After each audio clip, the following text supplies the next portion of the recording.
Jahnavi, and I've started a series. In fact, it was a long time ago, of answering brief questions that students generally ask me, either through Instagram or through YouTube comments. So, just answering general questions. So, if you have any other questions apart from this, please post them in the comments below. And if I'm able to answer them, I'll create a video myself, or I try to invite people who are experts within those subjects. So, one of the questions that was asked to me was about if you don't have a bachelor's in psychology, can you still apply abroad to study master's in psychology? And the answer is mainly yes. Also depends on college to college what the requirements are. Like some colleges might require you to have a bachelor's in psychology, but what I've seen is that there is a lot of flexibility, at least in the USA, for being able to switch to psychology.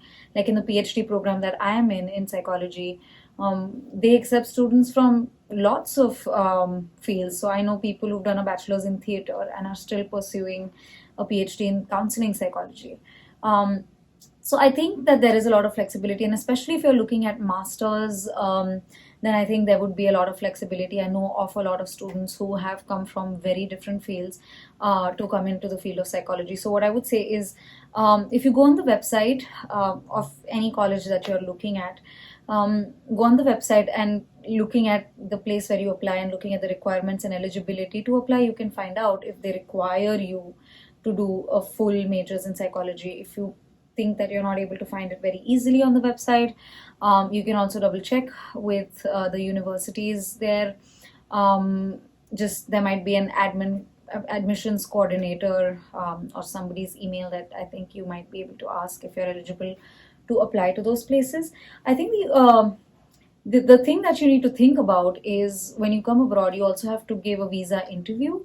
And in that visa interview, they ask, like, for me, it was asked about how I, like what my bachelor's and master's is in. So they might ask you about what your bachelor's is in. And if you say, for example, if it's engineering, then they might ask you, then what makes you go for a master's in counseling psychology? And what I have learned, or any field of psychology, and what I've learned from people is that as long as you're able to explain that, not just to a visa officer, but also in your application when you're applying abroad, there is a statement of purpose, which means like you write like a statement in which you write why you're interested and why you're a good fit for the university.